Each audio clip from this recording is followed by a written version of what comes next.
Welcome back to the road. Today we're heading into the old mining town of Butte, Montana.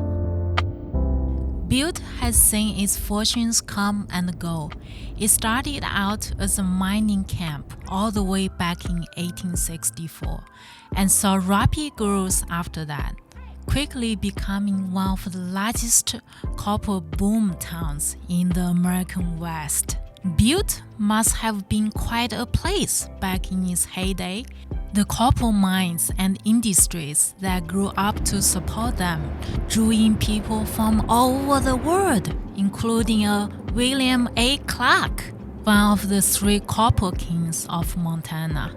Later, we will go have a look at his house here in town. The city has seen some exciting times over its history. There were battles between mining companies and labor organizers, like the Anaconda Road Massacre.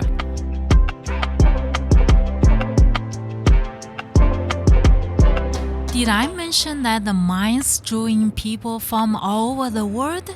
People came from as far away as China, and Butte has a special museum with artifacts from the Chinese families that lived and worked here. Welcome to the Mai Wah Museum. This all started back in 1894 when Qing Hong Dong opened the Wah Chong Tai Mercantile. Back when Butte had the largest Chinatown between Minneapolis and Seattle, the Wah Chong Mercantile was the place for Chinese products. Later, they added a luxurious noodle parlor on the second floor. The mercantile stayed open until the 1940s. The artifacts on display today are all regional and give a look back at life for Chinese members of the community here. It is really amazing to see all of this set on the shelf. I half expect a shopkeeper to come ask me what items I'm looking for.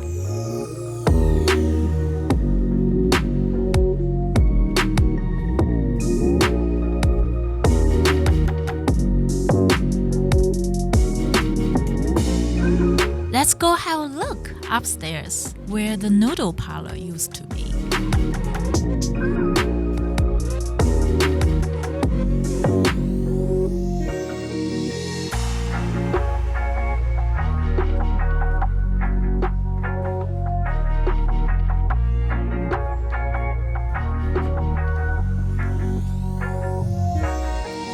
I can almost see a couple of elder people sitting in the window playing a game of mahjong.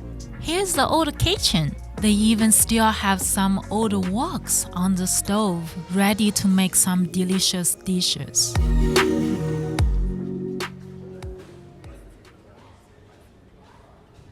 Now we're going to visit the Copper King Mansion, where William A. Clark lived while in Butte.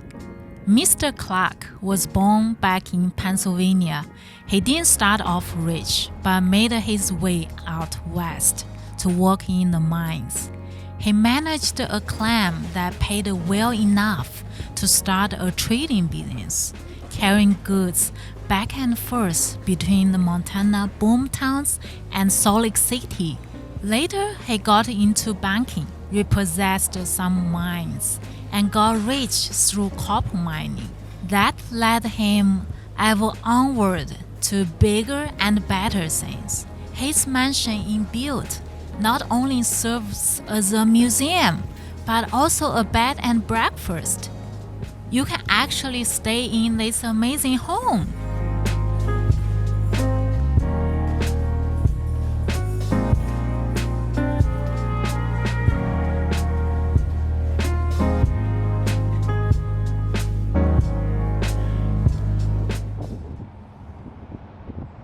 Whatever the town is today, once upon a time, this was the richest city in the world. Mining may be a thing of the past in Butte, but we can still get an idea of what it was like by visiting the World Mining Museum. The museum opened in 1965 and let visitors get a look at what was once the Orphan Girl mine. The museum has a lot of artifacts from the city's past, as well as some interesting bits of minerals, which I suppose would be of interest to someone who is into mining. There are also over 50 buildings spread out over more than 20 acres. Inside, we can see a lot of the machinery that was used to run the mine. I'm not sure how I would feel going down into the depths of the earth. I have to say that miners are very brave to do what they do.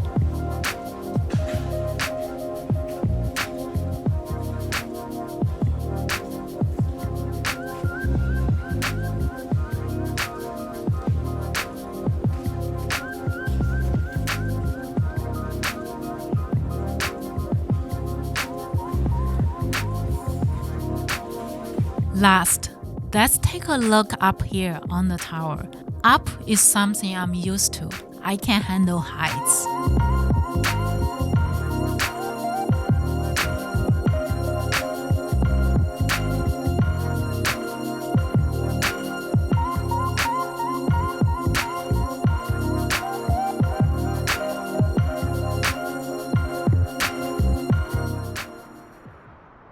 I mentioned that I might not be able to handle being down in the depths of the earth. I know mining is a dangerous occupation, and I have tremendous respect for those who have the courage to do it. Being a dangerous occupation, disaster can strike, as it did with the Granite Mountain and Speculator mine fire. We're ending our visit with a stop at the memorial for the 168 miners who died in the disaster. It was the greatest loss of life in hard rock mining. I hope they have found peace. I hope you enjoy this visit to Butte, Montana. Butte is such a fascinating place. Seeing this little town today, it is hard to believe that once it was the richest city in the world and drew people from as far away as China to come work here. Thank you for watching. See you next time.